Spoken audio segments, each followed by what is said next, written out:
Hey guys, and welcome back to a new episode of the Shrimp Corner with Raymond. This is my cat Ruffy, aka Rufus, aka Rufflestiltskins. He'll be here hanging out with us today. So, a couple of early questions people are curious about. Here's an update on the Calcio tank. These guys are getting nice and big. Soon we're gonna have some buried female in this tank, at least one or two. These guys are tough to photograph with the light. They're much more yellow in person. I believe like the golden calcio and the blue dragon are way better in person. You could really catch them looking beautiful. But here in pictures, it's difficult. They look neo-ish. But once you get the right shot, man, they're beautiful. So first question comes and it says, what's my water change system? I used to be changing water with the things on top of the tanks, and it was really awful. Especially with rimless tanks, there's really no way you're going to balance anything on here comfortably. I wouldn't feel safe. So this is what I switched up to now. It's a really handy tool. So I stole this from Eric Lucas and from and Jerry from One Stop Aquatics. I saw that Eric had this tool. So basically this is just made with PVC. It's a pipe. It has a hook on the end, so you can hook it onto the edge of the tanks. And it has a couple holes out here, so it can shoot out a bunch of streams. This is a ball valve, and when you turn it, you can close off the holes to make it flow a little more, a little less. So over here, it's got a little attachment, and that's just for like a normal hose that you get at Home Depot. I believe this is the 3/4 one. Check it out. Yep, it's the 3/4 one. So you plug this in here. The other plug goes down into this pond pump.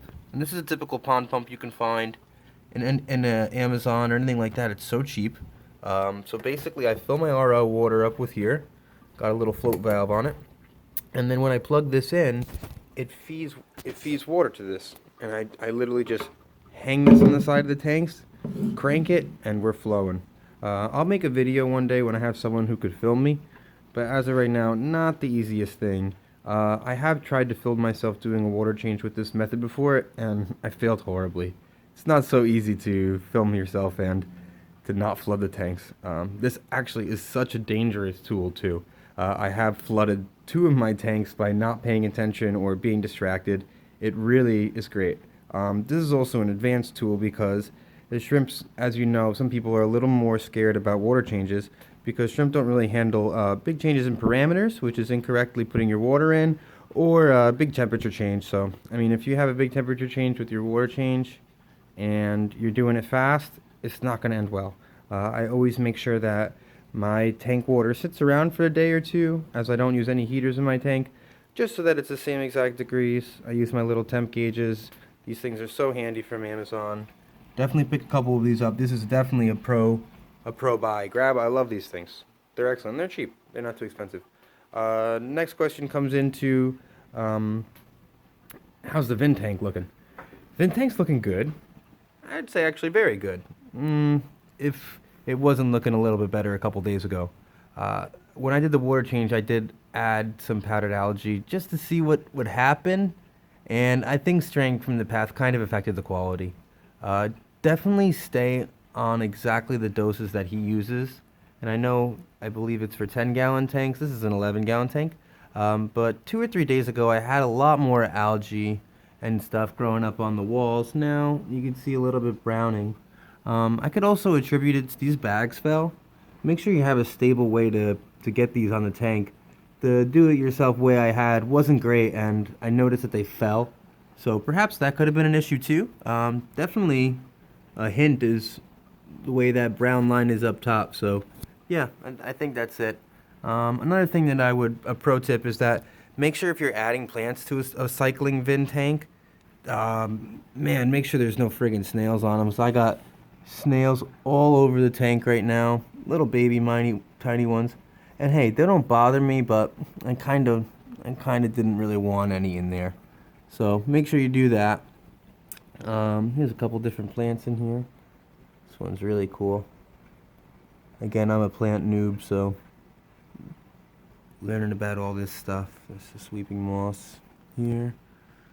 And There you go. So this is about day 30. So it's 1 month in, and got about one more month to go. So now let's get on to the main subject of the video, and that's grading. Grading is really difficult to say what's exactly the best way to grade, because everybody in their own head has something they think looks better.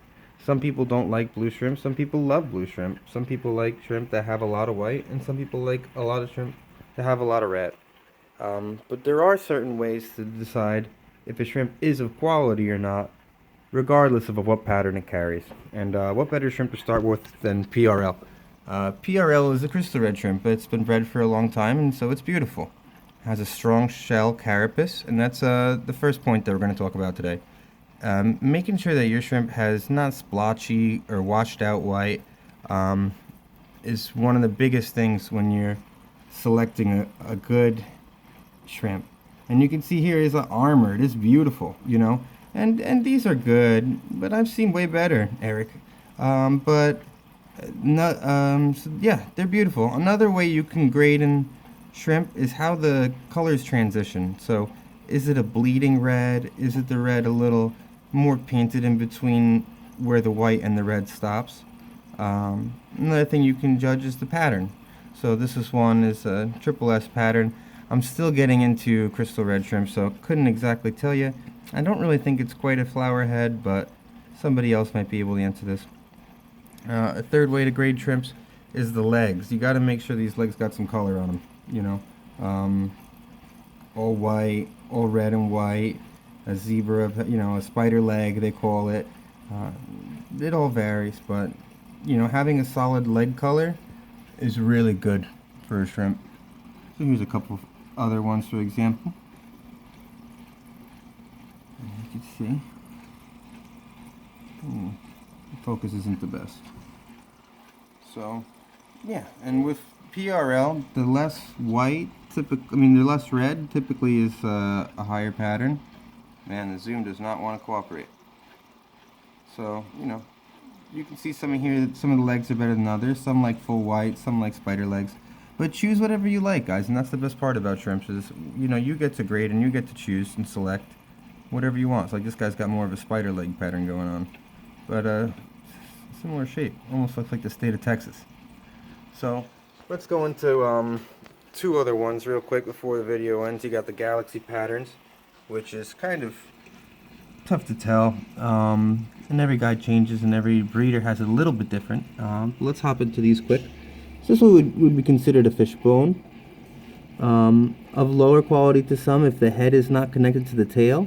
But basically it's this telltale pattern here. It's that line down the middle with the stripes on the side. That's what we call a fishbone pattern. And again, legs matter here. You see all these have clear legs. So not the best. But the father has a spider legs. So they do carry the genes, and with some work it might come back. I mean, some of these guys are better than others. So, you know, that's a pretty decent example of like a lower grade galaxy fishbone.